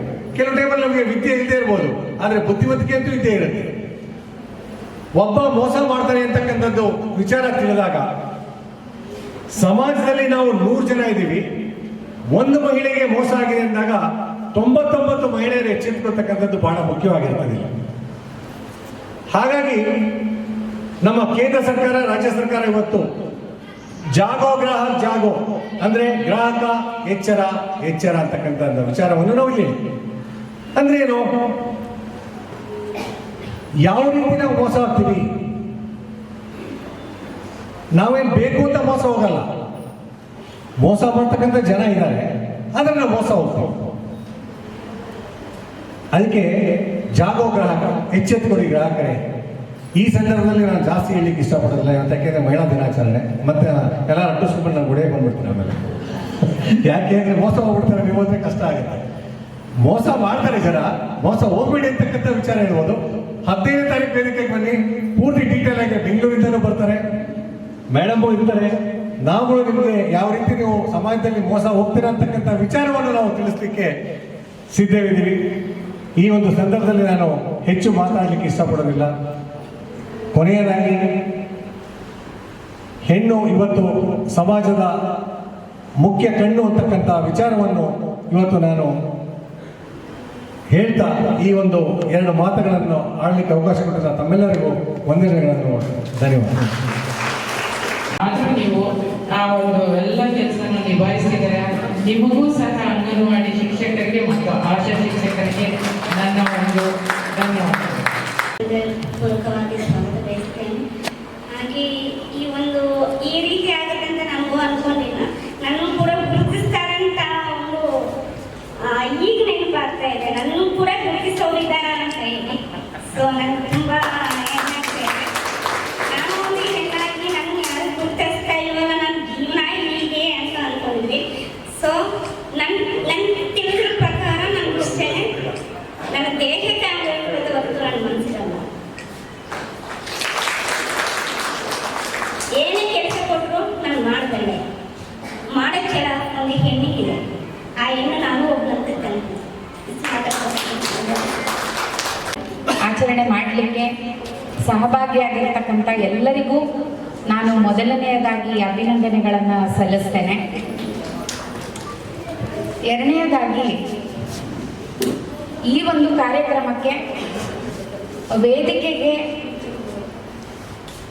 ಒಂದು ತಾಲೂಕು ಮಟ್ಟದಲ್ಲಿ ಇರ್ಬೋದು ಮತ್ತು ಅವರವರ ಕ್ಷೇತ್ರಗಳಲ್ಲಿ ತಮ್ಮನ್ನು ತಾವು ತೊಡಗಿಸ್ಕೊಂಡು ಸಕ್ರಿಯವಾಗಿ ಭಾಗವಹಿಸಿರ್ತಕ್ಕಂತಹ ಹಲವಾರು ಮಹಿಳೆಯರನ್ನು ಇವತ್ತು ಕರೆದು ಕೂರಿಸಿ ಮತ್ತು ವೇದಿಕೆ ಮುಂಭಾಗದಲ್ಲಿ ನಮ್ಮ ಆಶಾ ಎಲ್ಲರೂ ಕೂಡ ಇವತ್ತು ಸೇರಿ ಏನು ಮಹಿಳಾ ದಿನಾಚರಣೆ ಆಚರಣೆ ಮಾಡ್ತಾ ಇದ್ವಿ. ಇದು ಒಂದು ಸಾಂಕೇತಿಕವಾಗಿ ನಿಮಿತ್ತವಾಗಿ ಆಚರಣೆ ಆಗಿ ಪ್ರತಿ ದಿವಸ ನಾವು ಅದನ್ನು ಯಾವ ರೀತಿ ಬರೀ ಸಂಭ್ರಮಿಸ್ತಕ್ಕಂಥದ್ದಲ್ಲ, ಒಂದು ಜವಾಬ್ದಾರಿಯುತವಾಗಿ ನಮ್ಮ ತನವನ್ನು ನಾವು ನಿಭಾಯಿಸ್ಬೇಕಾಗತ್ತೆ. ಸರಿ ತಾನೆ? ಓಕೆ. ಈ ಮಾತಾಡಬೇಕು ಅಂತ ವಿಷಯ ಬಂದಾಗ ನನಗೆ ಅನಿಸ್ತಾ ಇರುತ್ತೆ, ಅಯ್ಯೋ ಇವಾಗ ಹೋಗಿ ಭಾಷಣ ಮಾಡಬೇಕಲ್ಲ, ನಮ್ಮ ಬಗ್ಗೆ ನಾವೇ ಏನು ಮಾತಾಡ್ಕೊಳ್ಳೋದು, ನಾವೇ ಮಹಿಳೆಯರಲ್ವಾ, ಎಲ್ಲ ಮಹಿಳೆಯರ ದಿನಾಚರಣೆ ಮಹಿಳಾ ದಿನಾಚರಣೆ ಅಂತ ಎಲ್ಲ ಇಡೀ ಆಡಿಟೋರಿಯಂ ಅಥವಾ ಕಾರ್ಯಕ್ರಮ ಮುಗಿಸ್ಕೊಂಡು ಆಚೆ ಹೋಗೋಷ್ಟೊತ್ತಿಗೆ ಒಂದು ಕ್ಲೀಶೆಯಾಗಿ ಮಹಿಳಾ ದಿನಾಚರಣೆ ನಾವು ಮಹಿಳೆಯರು ಅದೇ ರೀತಿ ಭಾವನೆಗಳು ತಲೆ ತುಂಬಿಕೊಂಡು ನಾವು ಆಚೆ ಹೋಗೋ ದಿಕ್ಕಿನಲ್ಲಿ ಎಲ್ಲ ಪುರುಷರು ಇವತ್ತೆಲ್ಲ ಮಹಿಳಾ ದಿನಾಚರಣೆ, ಓಕೆ ಇವತ್ತೊಂದು ದಿವಸ ಅವರೇನೋ ಸಂಭ್ರಮಿಸ್ಕೊಂಡು ಇಲ್ಲಿಂದ ಹೋಗ್ತಾ ಇದ್ದಾರೆ, ಓಕೆ ಯಾವುದೋ ಒಂದು ಭಾವದಲ್ಲಿ ನಾವು ಜಾಸ್ತಿ ಮಾತಾಡಬಾರ್ದೇನೋ ಅಂದ್ಕೊಂಡು ಮಂಜುನಾಥ್ ಅವ್ರು ಹೇಳ್ತಾ ಇದ್ರು, ನಾನು ಜಾಸ್ತಿ ಮಾತಾಡಲ್ಲ, ಮಹಿಳೆಯ ದಿನಾಚರಣೆ ಆಮೇಲೆ ಎಲ್ಲ ಸೇರ್ಕೊಂಡು ನನಗೆ ಹೊಡೆದ್ಬಿಟ್ರೆ ಕಷ್ಟ ಅಂತ. ಯಾವ ಭಾವಗಳು ಇಲ್ಲದೆ ನಾವು ಯಾಕೆ ಮಹಿಳೆಯರು ಕೆಲವು ಸರಿ ಮುಖ್ಯವಾಗ್ತೀವಿ ಅನ್ನೋದನ್ನು ನಾವಾಗಿ ಯೋಚನೆ ಮಾಡಬೇಕಾಗತ್ತೆ. ಈ ಸರಿ ಶಿವರಾತ್ರಿ ಬಂದಾಗ ಅವತ್ತು ಮಾರ್ಚ್ 8ನೇ ತಾರೀಕು ಎಲ್ಲರೂ ಮಹಿಳಾ ದಿನಾಚರಣೆ ಮತ್ತು ಯಾವುದೋ ಒಂದು ಕಾರ್ಯಕ್ರಮಕ್ಕೆ ಕೂಡ ಮೇಡಮ್ ಬರ್ತೀರಾ ಅವತ್ತು ಅಂತ ಕರೆದು ನಾವು ಅಲ್ಲಿ ಒಂದು ಮಹಿಳೆಯ ಸಂಘಟನೆಯಲ್ಲಿ ಭಾಗವಹಿಸ್ತಕ್ಕಂಥ ಕ್ಷಣಗಳು, ಜೊತೆಗೆ ಶಿವರಾತ್ರಿ ಹಬ್ಬ ನಾವೆಲ್ಲರೂ ಆಚರಣೆ ಮಾಡಿದ್ದೀವಿ. ಆ ಶಿವರಾತ್ರಿ ಹಬ್ಬ ಬಂದಾಗ ನನಗೆ ಅನ್ನಿಸ್ತಾ ಇತ್ತು, ಕರೆಕ್ಟಾದ ದಿವಸನೇ ಮಹಿಳಾ ದಿನಾಚರಣೆ ಅವತ್ತು ಬಂದಿದೆ. ಯಾಕೆ ಮಹಿಳಾ ದಿನಾಚರಣೆಗೂ ಶಿವರಾತ್ರಿಗೂ ಏನು ಸಂಬಂಧ ಮೇಡಮ್ ಅಂತ ಅಂದರೆ, ಬರೀ ಶಿವರಾತ್ರಿ ಅಂತ ಅನ್ನೋದಕ್ಕಿಂತ ಆ ಶಿವಶಕ್ತಿಯ ರೂಪ ಇರೋದೇ ಅರ್ಧನಾರೀಶ್ವರದಲ್ಲಿ. ಆ ಅರ್ಧನಾರೀಶ್ವರ ತತ್ವನೇ ಒಂದು ಶಿವನ ಮೂಲ ತತ್ವ ಏನಪ್ಪ ಅಂದರೆ, ಒಂದು ಕರೆಕ್ಟ್ ಆಗಿರ್ತಕ್ಕಂಥ ಇರ್ತಕ್ಕಂಥ ಒಂದು ಶಿವನ ಮೂರ್ತಿಯನ್ನ ನೋಡಿದಾಗ ಅಲ್ಲಿ ಬರೀ ಶಿವ ಕಾಣಿಸೋದಿಲ್ಲ, ಅಲ್ಲಿ ಕಾಣಿಸೋದೇನು ಶಿವ ಮತ್ತೆ Shakti. Without Shakti there is no Shiva, without Shiva there is no Shakti. ಒಂದೇ ದೇಹದಲ್ಲಿ ಎರಡು ಶಿವ ಶಕ್ತಿಗಳು ಆವಿರ್ಭಾವವಾದಾಗಲೇ ಮಾತ್ರನೇ ಸಂಪೂರ್ಣವಾಗಿರ್ತಕ್ಕಂತಹ ಶಕ್ತಿ ಅರ್ಧನಾರೀಶ್ವರ ತತ್ವ ಅಂತಕ್ಕಂಥದ್ದು ಈ ಪ್ರಕೃತಿಯಲ್ಲಿ ಇರ್ತಕ್ಕಂಥದ್ದು. ಹಾಗಾಗಿ ನನಗೆ ಅನ್ನಿಸ್ತಾ ಇತ್ತು, ಅಯ್ಯೋ ಇವತ್ತು ಮಹಿಳಾ ದಿನಾಚರಣೆ ಆಚರಣೆ ಮಾಡೋಕ್ಕಾಗಿಲ್ವೇನೋ, ಎಲ್ಲ ಶಿವರಾತ್ರಿ ಹಬ್ಬ ಎಲ್ಲರೂ ಅವರವರ ಕೆಲಸಗಳಲ್ಲಿ ಬ್ಯುಸಿಯಾಗಿ ಹೋಗ್ಬಿಟ್ಟಿರ್ತಾರೆ ಅಂದ್ಕೊಂಡಾಗ್ಲೆಲ್ಲ ಅನಿಸಿದ್ದು ಏನಪ್ಪ ಅಂದರೆ, ಇಲ್ಲ, ತುಂಬ ಅರ್ಥಪೂರ್ಣವಾಗಿರ್ತಕ್ಕಂಥ ದಿನದಂದೇ ಮಹಿಳಾ ದಿನಾಚರಣೆ ಬಂದಿದೆ. ಈ ಪ್ರಕೃತಿ ಸಂಪೂರ್ಣಗೊಳ್ಬೇಕು ಅಂದರೆ ಅಲ್ಲಿ ದೆರ್ ಶುಡ್ ಬಿ ಬೋತ್ ಸ್ತ್ರೀತ್ವ ಮತ್ತು ಪುರುಷತತ್ವ ಎರಡೂ ಕೂಡ ಸಮಾನಾಂತರವಾಗಿ ಇದ್ದಾಗ ಮಾತ್ರನೇ ಪ್ರಕೃತಿ ಸಂಪೂರ್ಣಗೊಳ್ಳೋದು. There should be both feminine and masculine in the nature. ಎರಡೂ ಏನು ಫೆಮಿನೈನ್ ತತ್ವ, ನಮ್ಮ ಸ್ತ್ರೀ ತತ್ವ ಏನಿದೆ ಅದು ನಿಜವಾದ ಈಸ್ಥೆಟಿಕ್ಸ್ ಅಂದರೆ ಸೌಂದರ್ಯ ಮೀಮಾಂಸೆ, ಸೂಕ್ಷ್ಮತೆ, ಸೂಕ್ಷ್ಮ ಭಾವಗಳು ಮತ್ತು ಪ್ರತಿಯೊಂದರ ಒಂದು ಸಂಕೇತವಾಗಿದ್ದರೆ ಒಂದು ಮ್ಯಾಸ್ಕ್ಯುಲೈನ್ ಪುರುಷತತ್ವ ಅಂತ ಏನು ಹೇಳ್ತೀವಿ, ಅದು ಒಂದು ಬೆನ್ನೆಲುಬಾಗಿರ್ತಕ್ಕಂಥ ಒಂದು ಫೋರ್ಸ್ಫುಲ್ ನೇಚರು ನಮಗೆ ಪ್ರಕೃತಿಯಲ್ಲಿ ಕೊಟ್ಟಿದೆ. ಆ ಎರಡೂ ತತ್ವಗಳು ಸಮಾನವಾಗಿದ್ದಾಗಲೇ ಮಾತ್ರನೇ ಪ್ರಕೃತಿ ಸಂಪೂರ್ಣಗೊಳ್ಳೋದು.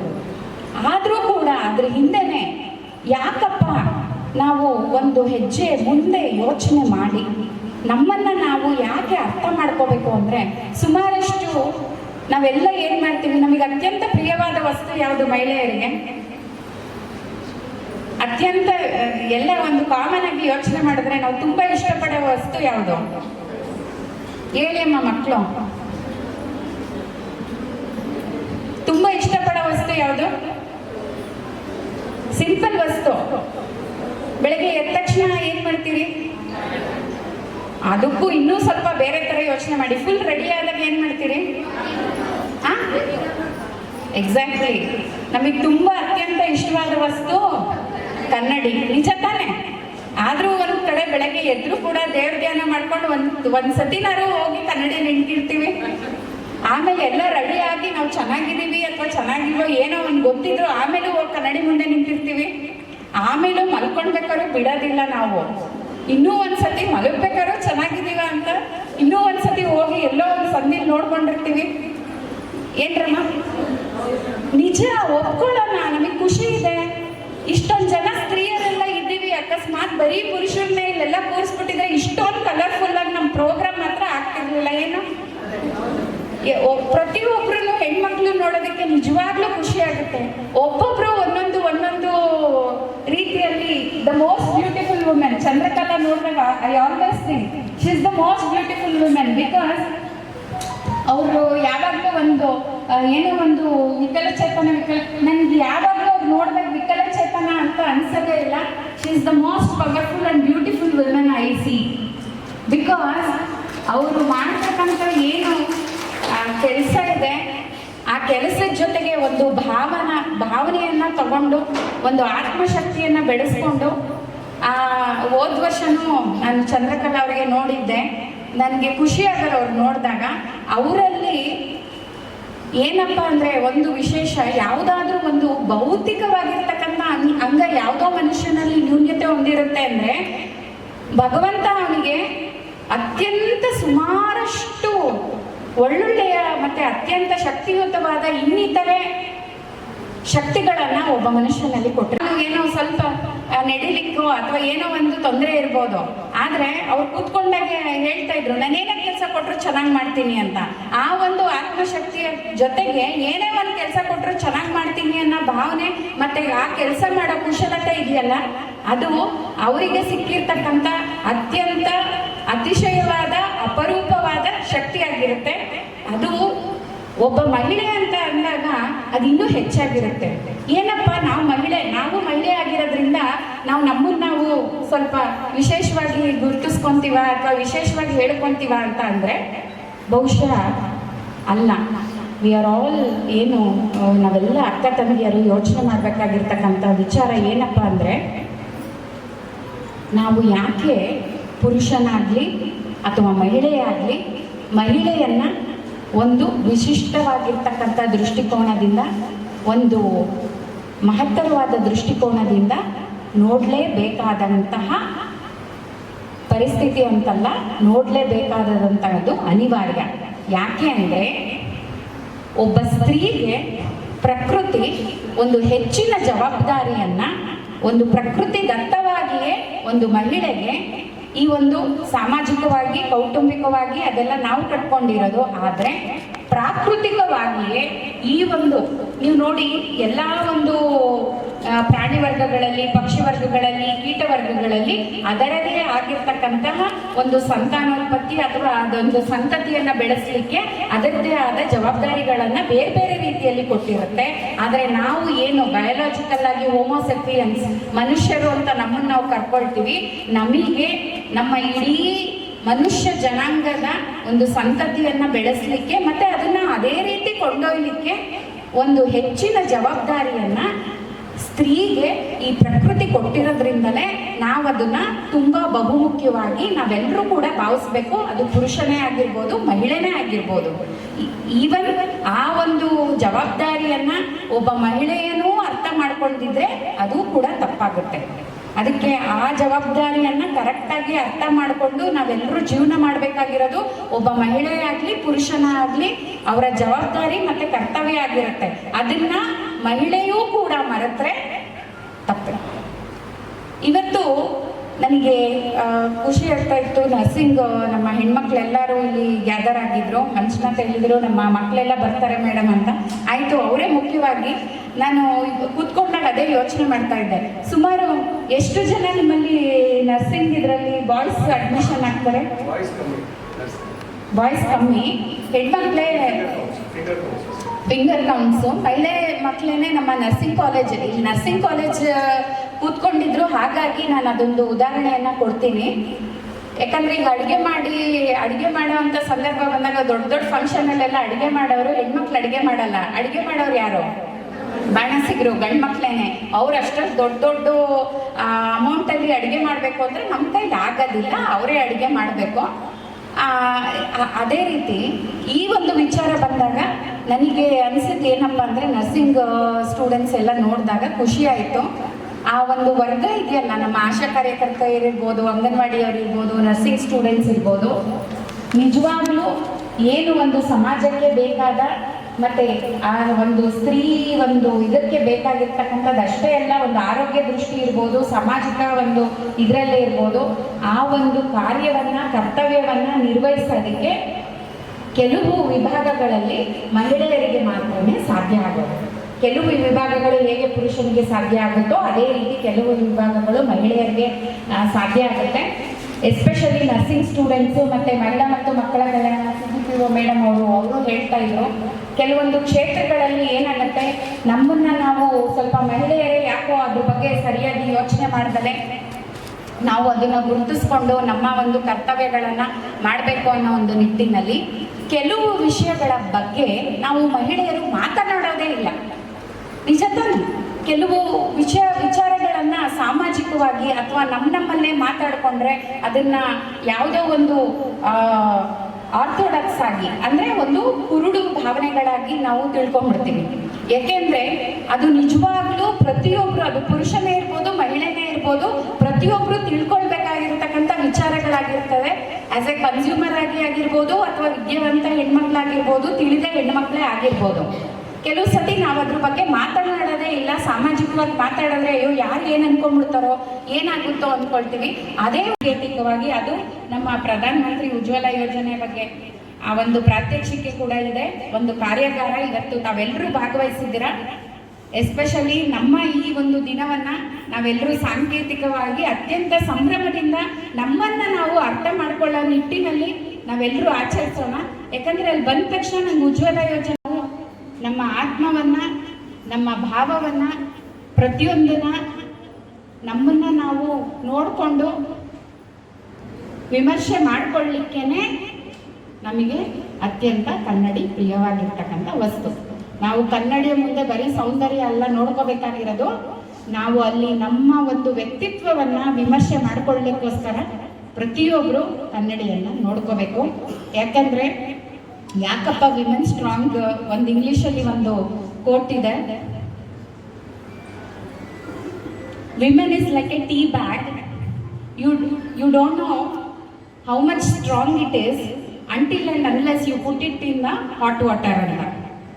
ಎಲ್ಲಿವರೆಗೂ ಬಿಸಿ ನೀರಿನಲ್ಲಿ ಟೀ ಪ್ಯಾಕೆಟ್ನ ಹಾಕಲ್ವೋ ಅಲ್ಲಿವರೆಗೂ ಟೀ ಎಷ್ಟು ಸ್ಟ್ರಾಂಗ್ ಅಂತ ಗೊತ್ತಾಗೋದಿಲ್ಲ. ಸೊ ಯಾರಿಗಾದ್ರೂ ಅತ್ಯಂತ ಸವಾಲುಗಳು, ಕಷ್ಟದ ದಿನಗಳು ಬಂದರೆ ನಾವು ಮಹಿಳೆಯರು ಅಂದ್ಕೊಳ್ಳೋದು we are like a tea bag, no one knows how much we are strong until and unless we are put in the hot water. ನಮ್ಮನ್ನ ಬಿಸಿ ನೀರಿಗೆ ಅದ್ದಿದಾಗ್ಲೇ ಗೊತ್ತಾಗೋದು ನಾವು ಎಷ್ಟು ಶಕ್ತಿಶಾಲಿಯಾಗಿ, ಎಷ್ಟು ಸ್ಟ್ರಾಂಗ್ ಆಗಿ ಇರ್ತೀವಿ ಅಂತ.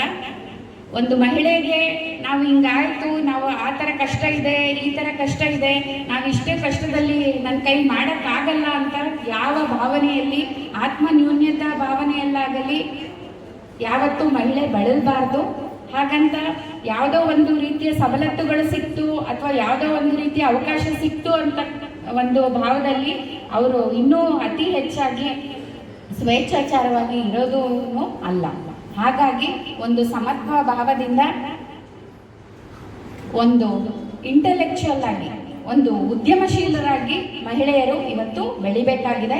ಇವತ್ತಿನ ಕಾಲಮಾನಕ್ಕೆ ನಮ್ಗೆಲ್ಲರಿಗೂ ಇರ್ತಕ್ಕಂಥ ಚಾಲೆಂಜ್ ಏನಪ್ಪಾ ಅಂದರೆ, ನಮ್ಮನ್ನು ನಾವು ಯಾವ ರೀತಿ ನಾವು ಗುರುತಿಸ್ಕೊಳ್ತೀವಿ ಮಹಿಳೆಯರನ್ನ. ಯಾಕಂದ್ರೆ ಮಹಿಳೆ ಶತ್ರು ಅದು ಇದು ಅಂತ ಎಲ್ಲ ಮಾತಾಡ್ಬೇಕಾದ್ರೆ ನಾವೆಲ್ಲರೂ ಕೇಳಿಸ್ಕೊಂಡ್ವಿ. ಇಲ್ಲಿ ನಾವು ಯೋಚನೆ ಮಾಡಿರ್ತಕ್ಕಂಥ ಭಾವನೆಯ ಮೇಲೆ ಮಾತ್ರ ಯಾರ ಶತ್ರು ಅನ್ನೋದು ನಿರ್ಧಾರಿತ ಆಗುತ್ತೆ. ಅದು ಪುರುಷನೇ ಆಗಿರ್ಬೋದು ಅಥವಾ ಸ್ವಯಂ ಮಹಿಳೆಯೇ ಆಗಿರ್ಬೋದು. ಎಲ್ಲಿಯವರೆಗೂ ನಾವು ಪ್ರೋಗ್ರೆಸಿವ್ ಆಗಿ ಅಂದರೆ ಒಂದು ಬೆಳವಣಿಗೆಯ ಹಾದಿಯಲ್ಲಿ ಹೋಗೋದಿಲ್ಲ, ಅಲ್ಲಿವರೆಗೂ ಸಂಕುಚಿತ ಮನೋಭಾವನದಲ್ಲೇ ಎಲ್ಲರೂ ಯೋಚನೆ ಮಾಡುವಂಥದ್ದಾಗಿರುತ್ತೆ. ಒಂದು ಸಾಧನೆ ಮಾಡಲಿಕ್ಕಾಗಿಯೇ ಹುಟ್ಟಿರ್ತಕ್ಕಂಥ ಒಬ್ಬ ವ್ಯಕ್ತಿ ಆ ಕನ್ನಡಿಯ ಮುಂದೆ ನಿಂತಿರ್ತಾನೆ. ಬರೀ ಒಂದು ಭೌತಿಕವಾಗಿ ಯಾವುದೋ ಒಂದು ನಮ್ಮನ್ನು ನಾವು ಜಸ್ಟ್ ಫಿಸಿಕಲ್ ಆಗಿ ನೋಡ್ಕೊಳ್ಳೋದಕ್ಕೆ ಅಲ್ಲ ಕನ್ನಡಿ ಇರೋದು. ಪ್ರತಿ ದಿವಸ ಕನ್ನಡಿಯಲ್ಲಿ ನೋಡಬೇಕಾದ್ರೆ ನಾನು ನಿನ್ನೆ ಏನಾಗಿದ್ದೆ, ಇವತ್ತೇನಾಗಿದ್ದೀನಿ, ನಾಳೆ ಏನಾಗಬೇಕು, ನಾಳೆ ಮುಂದಿನ ದಿನಗಳಲ್ಲಿ ನಾನು ಏನಾಗಬೇಕು ಅನ್ನೋದನ್ನ ಭಾವಿಸ್ಕೊಂಡು ಮುಂದಿನ ದಿನಗಳಲ್ಲಿ ಇನ್ನೂ ಹೆಚ್ಚು ಸಾಧನೆ ಮಾಡಲಿಕ್ಕಾಗಿಯೇ ಮಹಿಳೆ ಪ್ರತಿ ದಿವಸ ಕನ್ನಡಿಯನ್ನು ನೋಡ್ಕೋಬೇಕು. ಅಂದ್ರೆ ನಮ್ಮ ಪ್ರತಿಯೊಂದು, ಈಗ ನಾವು ರೇಷನ್ ಕಾರ್ಡ್ಸ್ ಎಲ್ಲ ಕೊಡ್ತೀವಿ, ಮತ್ತೆ ಅದರ ಒಂದು ಬೇಸಿಸ್ ಇಟ್ಕೊಂಡೇ ಸುಮಾರಷ್ಟು ಸೌಲಭ್ಯಗಳು ಪ್ರತಿಯೊಬ್ಬ ಕುಟುಂಬಕ್ಕೆ ಸಿಗ್ತಾ ಹೋಗುತ್ತೆ. ನಮ್ಮಲ್ಲಿ ನಿಮ್ಮ ಹತ್ರ ಎಲ್ಲರ ಹತ್ರನೂ ರೇಷನ್ ಕಾರ್ಡ್ ಇರುತ್ತೆ ಅಂತ ಭಾವಿಸಿರ್ತೀನಿ. So head of the family ಯಾರು ಇರ್ತಾರೆ ಒಂದು ಪಡಿತರ ಚೀಟಿ ಅಂತ ಬಂದಾಗ? ಮಹಿಳೆನೇ ಇರುತ್ತೆ. ಒಂದು ಮಹಿಳೆಯನ್ನ ಕುಟುಂಬದ ಮುಖ್ಯಸ್ಥೆಯಾಗಿ ಸಾಮಾಜಿಕವಾಗಿ ಸರ್ಕಾರದ ವತಿಯಿಂದ ಕೂಡ ನಾವು ಗುರುತಿಸಿರ್ತೇವೆ. ಒಂದು ಕುಟುಂಬದ ಕುಟುಂಬದ ಮುಖ್ಯಸ್ಥೆಯಾಗಿ ಕೂಡ ಹೆಣ್ಮಕ್ಳು, ಯಾಕಂದ್ರೆ ಸುಮಾರಷ್ಟು ಪಾಪ ಹೆಣ್ಮಕ್ಳ ಜೊತೆ ಮಾತಾಡಿದಾಗ ಹೇಳ್ತಿರ್ತಾರೆ, ಮೇಡಮ್ ಶಕ್ತಿ ಯೋಜನೆ ಬಂತು, ಬಸ್ಸಲ್ಲಿ ನಾವು ಅಷ್ಟು ರಶಲ್ಲೆಲ್ಲ ಹತ್ಕೊಂಡು ಹೋಗ್ಬೇಕಾದ್ರೆ ಎಲ್ಲರೂ ಅಂತಾರೆ, ಈ ಹೆಣ್ಮಕ್ಳಿಗೆಲ್ಲ ಫ್ರೀ ಮಾಡಿದ್ಮೇಲಿಂದ ಬಹಳ ಕಷ್ಟ ಆಗೋಗ್ಬಿಟ್ಟಿದೆ, ಎಲ್ಲ ನುಗ್ತಾ ಇರ್ತಾರೆ, ನಮಗೆ ಹೋಗ್ಲಿಕ್ಕೆ ಎಲ್ಲ ಸಂಚಾರ ಮಾಡ್ಲಿಕ್ಕೆಲ್ಲ ಎಷ್ಟು ಕಷ್ಟ ಆಗಿದೆ. ಆಮೇಲೆ ಕಂಡಕ್ಟರ್ದು ಕೆಲವು ಸಾಮಾಜಿಕ ಬಿಹೇವಿಯರ್ಗಳನ್ನ ನೋಡಿದಾಗ ಫ್ರೀ ಬಸ್ ಇದೆಯಲ್ಲ ಅನ್ನೋ ಕಾರಣಕ್ಕೆ ಎಲ್ಲೋ ಒಂದ್ ಕಡೆ ಬಸ್ ತುಂಬಿದೆ ಅಂದ್ಬಿಟ್ಟು ನಿಲ್ಲಿಸ್ದಲೇ ಹೋಗ ಅಂತದ್ದು. ಹೆಣ್ಮಕ್ಳು ನಿಂತಿದ್ರು ಕೂಡ ಏನಮ್ಮ ಚೇಂಜ್, ಏನಾದರೂ ಯಾರೋ ಮೊನ್ನೆ ಬಸ್ಸಲ್ಲಿ ಚೇಂಜ್ ಕೇಳ್ತಾ ಇರ್ಬೇಕಾದ್ರೆ, ಓ ಫ್ರೀ ಬಸ್ ಹತ್ತದಲ್ಲೇ ನಿಮಗೆ ಚೇಂಜ್ ಬೇರೆ ಕೊಡ್ಬೇಕಾ ನಾವು ಅನ್ನೋ ಮನಸ್ಥಿತಿಗಳನ್ನ ನಾವು ಕೂಡ ಅಬ್ಸರ್ವ್ ಮಾಡಿದಾಗ, ಯಾರೂ ಕೂಡ ಒಂದು ಮಹಿಳೆಗೆ ಏನೋ ಒಂದು ಸೌಲಭ್ಯ ಸಿಗ್ತಾ ಇದೆ ಅಂತ ಅಂದಾಗ ಅದನ್ನ ವಿಭಿನ್ನ ದೃಷ್ಟಿಕೋನದಲ್ಲಿ ಮಹಿಳೆಯರಾಗಿ ನಾವು ಕೂಡ ಅದನ್ನ ನೋಡಿ ಅರ್ಥ ಮಾಡ್ಕೊಳ್ಳತಕ್ಕಂಥದ್ದು ಬಹು ಮುಖ್ಯ ಆಗಿರ್ತಕ್ಕಂಥದ್ದು. ಯಾವುದೇ ಸವಲತ್ತು ಇರ್ತಕ್ಕಂಥದ್ದು ಒಂದು ವ್ಯಕ್ತಿತ್ವ ಸಾಮಾಜಿಕ ವರ್ಧನೆಗಾಗಿಯೇ ಹೊರತು ಎಲ್ಲೋ ಒಂದು ಸಂಕುಚಿತ ಭಾವನವನ್ನ ತೆಗೆದುಕೊಂಡು ಅದನ್ನ ಸಪ್ರೆಸ್ ಮಾಡೋದಕ್ಕಲ್ಲ. ಇವತ್ತಿನ ಏನು ಅಂತಾರಾಷ್ಟ್ರೀಯ ಮಹಿಳಾ ದಿನಾಚರಣೆಯನ್ನ ಇವತ್ತು ನಾವು ಸಾಂಕೇತಿಕವಾಗಿ ಅಬ್ಸರ್ವ್ ಮಾಡ್ಕೊಳ್ತಾ ಇದ್ದೀವಿ. ಸೊ ಇದ್ರ ಜೊತೆಗೆ ನಾನು ಯಾಕೆ ಕನ್ನಡಿಯ ಎಕ್ಸಾಂಪಲ್ ಕೊಟ್ಟೆ ಅಂದರೆ, ನಾವು ಕನ್ನಡಿಯಲ್ಲಿ ಪ್ರತಿದಿನ ನಮ್ಮನ್ನು ನಾವು ನೋಡ್ಕೊಳ್ಳೇಬೇಕು. ಯಾಕೆ ಅಂದರೆ ಬರೀ ಭೌತಿಕವಾಗಿ ಅಲ್ಲ. ಇವತ್ತೆಲ್ಲರೂ ಮನೆಗೆ ಹೋಗಿ ಒಂದು ಸಲ ಇನ್ನೊಂದು ಸಲ ಕನ್ನಡಿಯನ್ನು ನೋಡ್ಕೊಳ್ಳಿ. ಅಲ್ಲಿ ನೋಡಬೇಕಾಗಿರೋದು ನಿಮ್ಮ ಮಕ್ಕಳ ಬರೀ ಭಾವನೆಗಳನ್ನ ಒತ್ತಿಟ್ಟು ಇಡೋದು ಅಷ್ಟೇ ಅಲ್ಲ, ಅವರ ಆರೋಗ್ಯದ ಸಮಸ್ಯೆ ಇರ್ಬೋದು, ಅಥವಾ ಮತ್ತೆ ಇನ್ಯಾವುದೋ ಒಂದು ಸಾಮಾಜಿಕವಾಗಿ ಬೆಳೆಯೋದ್ರಲ್ಲಿ ಇರ್ಬೋದು, ಯಾವುದೋ ಒಂದು ವಿಚಾರಗಳನ್ನ ತಡೆ ಹಿಡಿಯೋ ಅಂತ ಇದಾಗುತ್ತೆ. ಯಾಕಂದ್ರೆ ಇವತ್ತು ಹೆಣ್ಣು ಮಕ್ಕಳು ಏನು ಋತುಮತಿಯರಾಗ್ತಾರೆ, ಅವ್ರಿಗೂ ಕೂಡ ಪೀರಿಯಡ್ಸ್ ಆಗುತ್ತೆ. ಆ ಒಂದು ಸಂದರ್ಭಗಳಲ್ಲಿ ಹೆಣ್ಣು ಮಕ್ಕಳ ದೈಹಿಕ ಮತ್ತು ಮಾನಸಿಕ ಸ್ಥಿತಿಗಳು ಯಾವ ರೀತಿ ಇರುತ್ತೆ, ಹೆಣ್ಣೇ ಯಾವ ರೀತಿ ನಡೆಸ್ಕೋಬೇಕು, ಅದರೊಟ್ಟಿಗೆ ಅದರ ಜೊತೆಗಿರ್ತಕ್ಕಂತಹ ಸಮಾಜದ ಪುರುಷರು ಕೂಡ ಆ ಒಂದು ಸಂದರ್ಭಗಳಲ್ಲಿ ಹೆಣ್ಣನ್ನ ಯಾವ ರೀತಿ ನಡೆಸ್ಕೊಳ್ಬೇಕು, ಆ ನಂತರ ಸಂತಾನ ಒಂದು ಆಗಾಂತ ಟೈಮಲ್ಲಿ ಹೆಣ್ಣುಮಕ್ಕಳು ಯಾವ ರೀತಿಯ ಒಂದು ಜೀವನವನ್ನ ಮತ್ತೆ ಅವರ ದೈಹಿಕ ಪರಿಸ್ಥಿತಿಗಳು ಯಾವ ರೀತಿ ಇರ್ತದೆ, ಮತ್ತೆ ಆ ನಂತರ ಅವರಿಗೆ ಒಂದು 40-45 ವರ್ಷಗಳಾದ ನಂತರ ಅವರು ಒಂದು ಮೆನೋಪಾಸ್ ಸ್ಟೇಜಿಗೆ ಹೋಗ್ತಾರೆ. ಅವತ್ತಿನ ಮಹಿಳೆಯ ತನ್ನನ್ನು ತಾನು ಇಟ್ಕೊಳ್ಳೋ ಪರಿಸ್ಥಿತಿ ಹೆಂಗಿರುತ್ತೆ. ಮತ್ತೆ ಎಷ್ಟೊಂದು ಕಡೆ ಇವತ್ತು ಕೂಡ ಮಹಿಳೆಯರು ಸ್ಯಾನಿಟರಿ ನ್ಯಾಪ್ಕಿನ್ಸ್ನ ಯೂಸ್ ಮಾಡ್ದಲೇ ಇರ್ತಕ್ಕಂಥದ್ದು, ಆರೋಗ್ಯಕ್ಕೆ ಅದನ್ನ ಅಪಾಯಕಾರಿಯಾಗಿ ಪರಿಣಮಿಸ್ಕೊಳ್ಳೋದು, ಈ ಥರ ಎಲ್ಲ ವಿಷಯಗಳನ್ನು ನಾವು ಒಂದು ವೇದಿಕೆಯಲ್ಲಿ ತಗೊಂಡು ಅಥವಾ ನಾವು ಅದನ್ನ ಗಟ್ಟಿ ದನಿಯಲ್ಲಿ ಮಾತನಾಡದಲ್ಲೇ ನಮ್ಗೆ ಏನ್ ಬೇಕೋ ಆ ವಿಚಾರಗಳನ್ನ ನಮ್ಮನ್ನು ನಾವು ಕಂಡ್ಕೊಳ್ತಿಲ್ಲ. ಎಷ್ಟೋ ವಿಚಾರಗಳು ನಮಗೆ ಗೊತ್ತಿರೋದಿಲ್ಲ. ನಾವು ಎಲ್ಲ ರೀತಿ ಸಾಮಾಜಿಕವಾಗಿ ಇವತ್ತು ಮೊಬೈಲ್ ಫೋನ್ಸ್ ಇದೆ, ಇಂಟರ್ನೆಟ್ ಇದೆ, ಪ್ರತಿಯೊಂದನ್ನು ನೋಡ್ಕೊಳ್ತಾ ಇದ್ದೀವಿ. 2 ರೀತಿ ಇರುತ್ತೆ. ಒಂದು ಎಜುಕೇಟಿವ್ ಆಗಿ ನಾವು ಯೋಚನೆ ಮಾಡಬೇಕಾಗತ್ತೆ, ಮತ್ತೆ ಇನ್ನೊಂದು ಸಾಮಾಜಿಕವಾಗಿ ಯಾವುದೇ ರೀತಿ ಹಾನಿಯಾಗದಂತೆ ನಮ್ಮನ್ನು ನಾವು ಸಂಸ್ಕಾರಯುತವಾಗಿ ಯಾವ ರೀತಿ ನಡೆಸ್ಕೊಬೇಕಾಗಿರುತ್ತೆ ಅಂತ. ನಾನು ಸಾಂಪ್ರದಾಯಿಕವಾಗಿ ನಡೆಸ್ಕೋಬೇಕು ಅಂತ ಯಾವತ್ತೂ